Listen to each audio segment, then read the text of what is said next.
Factual बताइएगा। ठीक है, फैक्चुअली मैं इनसे पूछ लीजिए कि हमारा देश बार बार इतना बड़ा बड़ा लोन क्यों ले रहा है यूएसडी बिलियन में, अगर हम इतना बढ़िया कर रहे हैं। इनसे पूछ लीजिए कि प्राइम मिनिस्टर को उनके इकोनॉमिक एडवाइजर ने पिछली मार्च को ये क्यों कहा कि अगर आप 25,000 रुपया कमाते हैं तो टॉप 10% में आते हैं देश के। इनसे पूछ लीजिए कि पिछले मंडे को, सिर्फ मंडे का आंकड़ा दे रही हूँ, 1901 करोड़ क्यों एफआईआई ने पुल आउट कर लिया मनी। इनसे ये पूछ लीजिए कि भारतमाला प्रोजेक्ट के ऊपर जितने करप्शन के केसेस बताए सीएजी में, चाहे वो आयुष्मान भारत पर हो, चाहे वो माइनॉरिटी स्कैम पर हो, उसको क्यों दबाया जा रहा है, उसको आप मीडिया में क्यों नहीं डिस्कस कर रहे, उसका क्या जवाब है आपके पास। आपने हाईवेज की बात की, सिर्फ सोने की सड़क है एक द्वारका एक्सप्रेसवे पे जिसका अप्रूवल हुआ 18 करोड़ का और वो बन रही है 251 करोड़ प्रति किलोमीटर की। आप चांद पर हुआ है 6.25 करोड़ में, पर यहां पे आप 4 किलोमीटर नहीं बना पा रहे उतने में। इनसे पूछ लीजिए 75,000 करोड़ जो भारतमाला प्रोजेक्ट में बोला है उसमें 15 करोड़ प्रति किलोमीटर के अप्रूवल हुआ, पर आप 30 करोड़ प्रति किलोमीटर के बना रहे।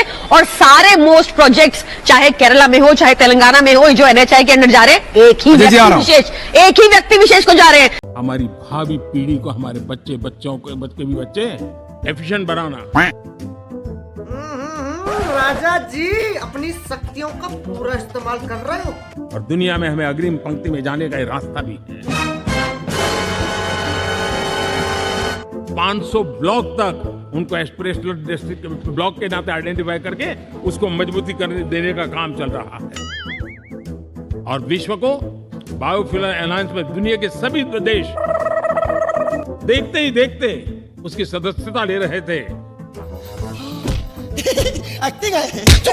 और इस महत्वपूर्ण काम में महामूल्य दस्तावेज, ओह यार, और मैं एक बेचारे भूल गए होंगे, टेंशन बहुत है ना। इंडियन एस्पिरेशंस हमेशा हमारे रक्षा के लिए हमारी जीवन प्रेरणा बनी रहेगी।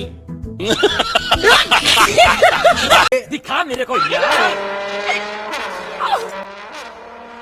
भाई साहब ये किस लाइन में आ गए आप? फिल्म लाइन में। और अभी तो रुको, क्लाइमैक्स अभी बाकी है। और अचानक सायरन बजा, मतलब मुझे इतना होश नहीं कि मैं उस वक्त कुछ रिकॉर्ड कर सकूं। एक्टिंग है। आवाज सुनाई दे रही है आपको? वो आ ई उ ओ अंग आ। आप किसी कोरे कागज पर ऐश्वर्या भाई आज लिख लीजिए।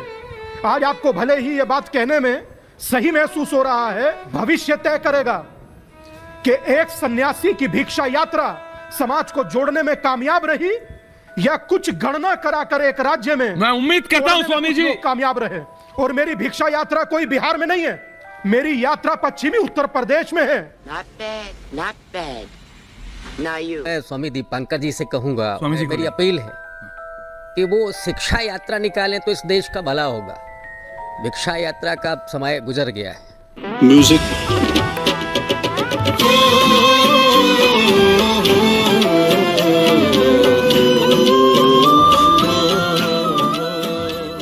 भोपाल की सांसद रहते हुए आपने क्या क्या काम किया है? जय श्री राम। क्या बात कर रहे हैं बाबा? वंदे। तो लगता है हम समझा नहीं पा रहे हैं। वंदे वंदे। रुका यार, छिना लो। मैंने हर वो काम किया जो हमारे माननीय प्रधानमंत्री मोदी जी ने देश के लिए किया। क्या बोले मैं समझा नहीं। अभी पता चलेगा। अंगेन घात्रम नयने वक्त्रम न्यायेन राज्यम लवणेन भोज्यम। फिर से कहना।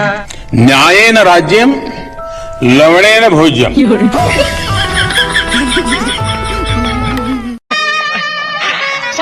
वो देखो। मेरे प्यारे परिवारजनों, तो मेरे ब्यूरोक्रेसी के लोग, क्या? मेरे लाखों हाथ पैर, बस यही देख के तो पूरे सपने आते हैं। हमने दुनिया के सामने इंटरनेशनल सोलर अलायंस बनाया। क्या बोले मैं समझा नहीं। ये तो अभी ट्रेलर है, पिक्चर अभी बाकी है। 2 लाख 2 करोड़ 2 करोड़ लखपति दीदी का लक्ष्य लेकर के पर जल्दी मान गई ये बात। दूसरा कहा था भारत श्रेष्ठता की तरफ बल दें। तीसरा कहा था विमेन डेवलपमेंट की मैंने बात कही थी। कब हो गया ये? कब हुआ कब? और आज देश में 1000 जन औषधि केंद्रों से। अरे कहना क्या चाहते हो? देखेगा, घबराना नहीं। मेरे इन बीमारी में जिनको दवाई की जरूरत थी, ऐसे लोगों के करीब 20,000 करोड़ रुपया उनके जेब में बचा है। और ये ज्यादातर मध्यम वर्ग के परिवार के लोग हैं। कुछ भी हम सभी का कर्तव्य, हर नागरिक का कर्तव्य, 13.5 करोड़ लोग डाइवर्सिटी, हमें ये गंवाना नहीं है। अच्छा, आज हजारों टिंकरिंग लैंप, भारत का सबसे बड़ा सामर्थ्य बना है विश्वास। जन जन में हमारा विश्वास, और ये विश्वास की नई बुलंदियां कि जिस प्रकार से द्वितीय, बेचारे भूल गए होंगे, टेंशन बहुत है ना। महायुद्ध के बाद, द्वितीय विश्व युद्ध के बाद दुनिया ने एक नया वर्ल्ड ऑर्डर। समाचार समाप्त हुए, बंद को आराम करो, ये तो रोज का नाटक है।